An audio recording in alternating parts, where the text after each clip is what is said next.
김경래 최강 시사 2부 시작하겠습니다. 어제 이 뉴스가 있었습니다. 이 RCEP, 이 말도 좀 어렵습니다. 영내 포괄적 경제 동반자 협정. 이게 타결이 됐다. 뭐 이런 뉴스도 있었고, 뭐 협정문 타결이다. 뭐 이런 논란도 약간 있는데, 뭐 결국은 중요한 거는 이게 우리 경제에 어떤 도움을 주느냐, 이 부분이겠죠. 관련해가지고 대한민국 대표로 협상에 참여하셨던 분입니다. 막 돌아오신 것 같아요. 산업통상자원부 유명희 통상교섭본부장 스튜디오에 모셨습니다. 안녕하세요. 안녕하십니까. 언제 오셨죠? 귀국은? 제가 그저께 왔습니다. 그저께요? 예. 막 돌아오신 건 아니군요. 그저께 왔지만 어쨌든 네.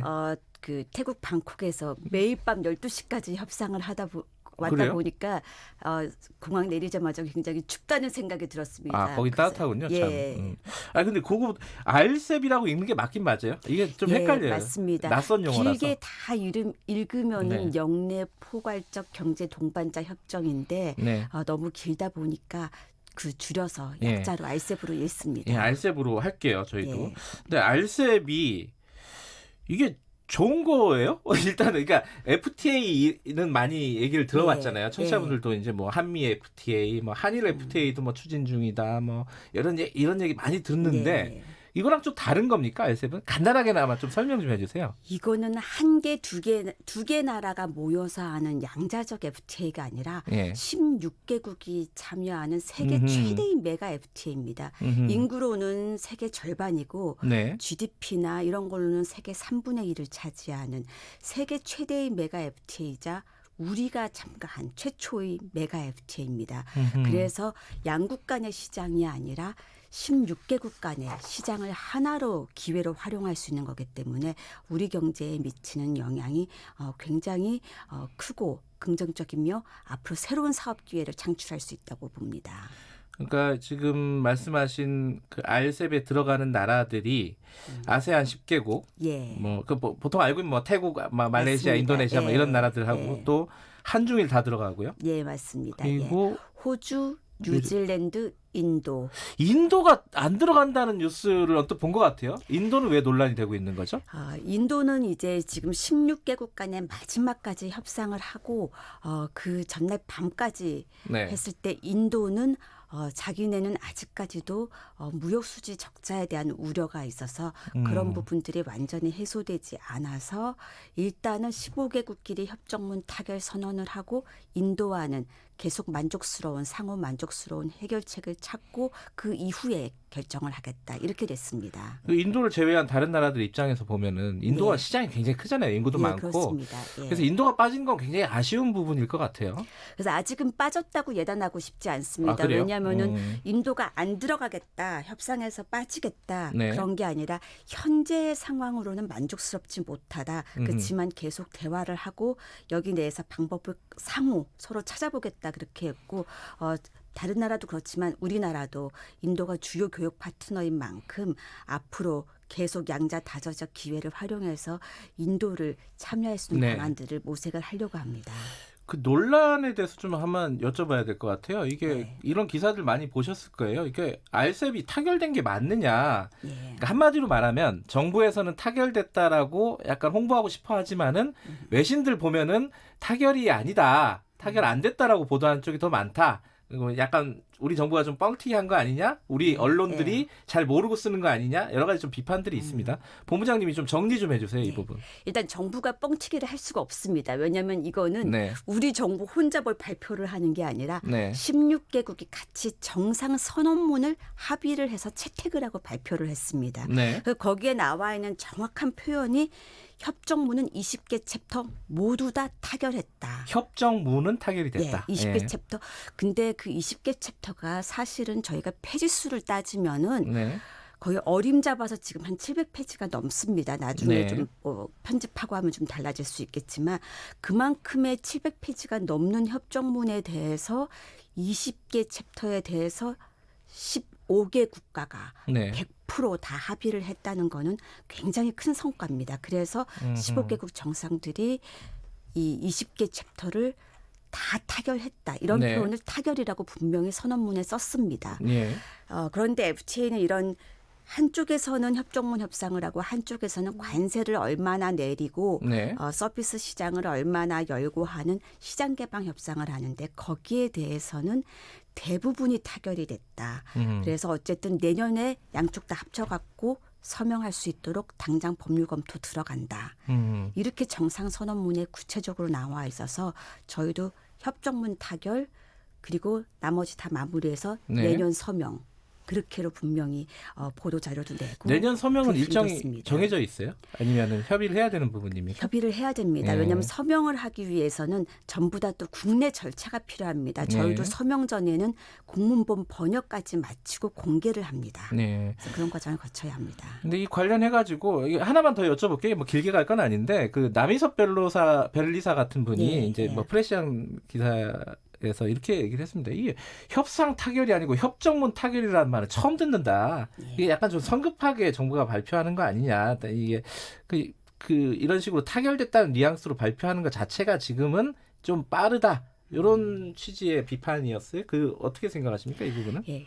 하지만 제가도 아까 말씀드렸듯이 예. 15개국이 이 수백 페이지의 20개 챕터의 협정문에 대해서 협상을 하는데 지금까지 7년이 걸렸습니다. 그거를 야, 이게 7년 100% 걸린 거예요? 그렇습니다. 어. 100% 타결을 했다는 거는 네. 거기에 들어가 있는 나라를 보십시오. 사실은 이 호주 같은 선진국부터 최빈 개도국까지 정말 다양한 나라가 들어가 있습니다. 네. 그 나라들이 최신 규범에 대해서 수백 페이지에 달하는 거를 타결을 했다는 거는 큰 성과에서 한국이 아니라 예. 다른 나라들이 이거는 다 합의해서 협정문 타결이다. 그렇게 문안을 정상선언문에 넣고 정상들이 채택을 했습니다. 저희가 그렇게 번역을 했고요. 협정문 예. 타결이라 그러면 타결이 영어를 잘하시니까 예. 뭐예요? 컨클루디드라고 분명히 나왔습니다. 예. 결론을 내렸다. 이런. 예. 예. 근데 이제 예컨대 그 방콕에서 지금 회의를 했잖아요. 예. 근데 방콕 포스트는 이렇게 보도를 했대요. 연내 타결 희망이 사라졌다. 예. 그러니까 이 뉘앙스가 약간 다른 거예요. 그러니까 그죠? 어떤 때는 또 연내 서명을 못했다를 연내 뭔가 못한 것처럼 하는데 서명은 아까도 말씀드렸듯이 각자가 다 국내 절차를 거쳐야 알겠습니다. 됩니다. 요거는 청취자분들이 뭐 판단을 하실 것 같아요, 그죠? 이게 협정문은 컨클루디드, 그러니까 결론이 난 건데 완전히 났습니다. 서명은 내년에 일정을 다시 정해야 된다. 최종 예, 서명은 예. 요 정도로 이해를 하시면 될 것 같고 본질적인 얘기를 좀 할게요. 이게 알셉이 되면은 뭐가 좋은 겁니까? 그거부터 좀 여쭤봐야 될 것 같아요. 일단은 아까도 말씀드렸듯이 우리나라가 가입한 우리나라가 네. 들어간 최초의 메가 FTA이고 세계 최대의 메가 FTA라는 점에서 이렇게 큰 역내 시장을 하나로 활용함으로써 여러 가지 새로운 성장 기회가 창출되고 여기에서 진짜 G2를 넘어서는 우리 수출 다변화를 도모할 수 있는 길이 더욱더 활짝 열렸다. 할 수 있습니다. 예전에 뭐 한미 FTA 논란 때도 마찬가지고 이제 좋은 쪽으로 생각해 보면 뭐 관세 같은 것들이 원칙적으로 예. 사라지면서 무역이 활발해진다 이런 거잖아요. 예. 근데 우리가 취약한 산업들은 좀 이제 위험한 거잖아요. 그때도 이제 농업이 문제였고 지금도 WTO 뭐 개도국 지위 상실하면서 농업 부문은 반발하고 있지 않습니까? 이런 부분들은 우려가 없는 겁니까? 일단은 지금 마지막 남은 시장 네. 개방 협상은 조금 더 진행 중이기 때문에 저희가 끝까지 농업이나 민감한 산업에 대해서는 최대한 보호를 하면서 네. 협상을 하려고 끝까지 노력하고 있다는 말씀을 드립니다. 예. 그리고 어쨌든 마지막 순간에는 우리가 보호하는 민감성의 수준과 우리가 열고자 하는 시장의 수준과 이 모든 게 이익의 균형이 우리나라 국익에 도움이 된다고 생각해야 협상을 최종적으로 저희가 판단하고 하는 건데 현재까지의 과정은 그 이익의 균형을 이루고 국익에 도움이 되는 쪽으로 쭉 진행을 해왔고 현재까지의 수준도 그렇게 되어 있다는 말씀만 드리고 앞으로도 그런 노력은 계속할 겁니다. 그 산업적으로 보면요, 각 뭐 네. 자동차 시장도 있고 뭐 여러 가지가 있지 않습니까? 요번에 알셉에서 가장 우리가 이득이나 혜택을 보게 되는 산업 분야, 뭐 지금 딱 잘라서 얘기하기 쉽진 않아도 전망을 해보신다면 어느 쪽이 가장 우리한테 이득이에요? 일단은 이 알셉 시장이 정말 젊고 역동적인 성장하는 시장인데 그 시장을 대상으로 하는 지금 말씀하신 대로 네. 자동차, 철강, 석유화학 제품, 기계 이런 부분에 있어서 좀 더 그 외에도 우리의 유망 성장 수출 품목에 대해서 좀 더 시장을 열 수 있도록 마지막까지 최선을 다하고 있음을 말씀을 드립니다. 근데 그리고 지금 예, 맞습니다. 죄송합니다. 말씀하세요. 중소기업에게도 굉장히 또 도움이 될 수 있는 게 예. 지금까지는 혹시 그 스파게티 볼 효과라고 들어보셨을지 모르는데 스파게티를 보면은 면이 막 얽혀 있습니다. 예, 예. 한국이랑 호주도 FTA가 돼 있고 뉴질랜드도 돼 있고 각 나라가 돼 있다 보니까 그 나라의 FTA 혜택을 받고 수출하려다 보면은 무슨 기준을 맞춰야 될지 중소기업 입장에서는 굉장히 복잡하고 헷갈리는 사안이었습니다. 그런데 16개국이 하나의 기준으로 다 통일을 한 겁니다. 네. 그래서 이제 하나의 기준을 맞추면은 어느 나라 갈지를 보지 않고 그대로 수출을 할 수가 있기 때문에 그런 점에서 중소기업들이 이 FTA 혜택을 활용할 수 있는 기회가 훨씬 더 쉬워지고 확장됐다. 그렇게 또 보실 수가 있겠습니다. 근데 우리나라 같은 경우는 지금 뉴질랜드 말씀하신 거기랑 FTA가 양자간에 돼 예, 있고요. 예. 근데 일본 같은 경우는 안 돼 있잖아요. 예, 그렇습니다. 근데 지금 이렇게 RCEP으로 묶이면은 양자간의 FTA 한 효과를 그대로 가져오는 건가요? 어떻습니까? 그러니까 지금 이 RCEP의 국가 중에 유일하게 그 FTA가 안 되어 있는 국가가 일본이니까 예. 일본과 양자 효과를 하는 그런 그 효과도 일부 발생함은 사실입니다. 하지만 이 RCEP이라는 거는 양자를 넘어서서 이 아시아 태평양 지역의 거대 블록을 하나로 통일하면서 나오는 이득이 훨씬 더 큽니다. 네. 그러니까 예를 들어 아세안 10개국 같은 경우는 그 나머지 6개국과 하나하나 양자 FTA가 다 돼 있습니다. 그런데도 이번에 이 16개국에 그렇게 열심히 참여한 이유는 16개국을 하나로 통합하고 그 하나의 규정을 서비스 투자부터 시작해서 전자상거래, 지적재산권, 원산지까지 갖춤으로써 주는 혜택이 훨씬 더 크기 때문에 그러니까 하나 더하기 해서 이게 총계가 16이 아니라 이 수십의 효과를 가질 수 있기 때문에 그렇게 참여를 했고 한일의 이상의 그 전체 아태지적 블록의 효과가 있습니다. 근데 지금 우리가 일본하고 이제 무역 마찰을 계속 무역 갈등이라고 해야 될지 무역 보복이라고 해야 될지 어쨌든 일본하고 지금 관계가 안 좋지 않습니까?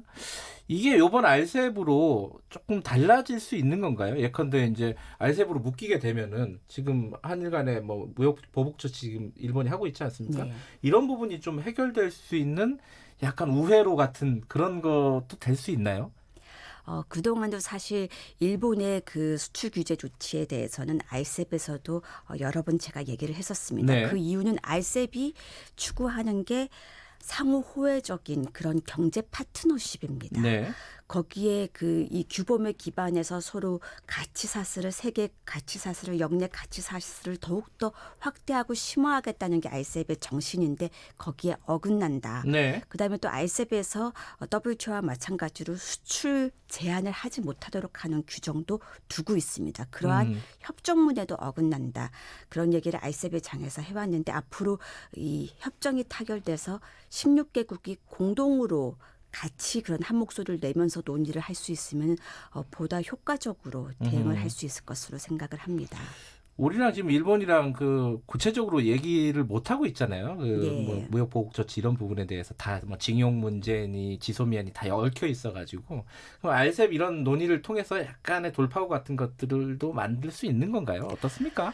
우리가 그 돌파구를 만들 수 있는 방법은 여러 가지로 다 찾고 있습니다. 예. 일단 WTO 제소를 해서 WTO를 통해서 그 제소를 통해서 일본 조치의 부당성을 그건 진행 중이죠. 예, 지금. 입증하기 예. 위해서 진행 중이고 한편 또 WTO 제소의 첫 번째 단계는 양자 협의입니다. 그래서 네. 그거를 통해서 협의도 하고 있고 하지만 또 RCEP에서 같은 정신을 가지고서 같은 협정문을 채택한 국가끼리는 좀 더 이 공동으로 논의를 하면서 또 다른 방식으로 효과적으로 그 논의를 할 수 있을 것으로 그렇게 기대합니다. 하나만 그 일본 관련된 거 여쭤보면요. 요거는 좀 단순 무식한 질문이긴 한데 지금 수출 규제 한 4개월 됐습니다. 네.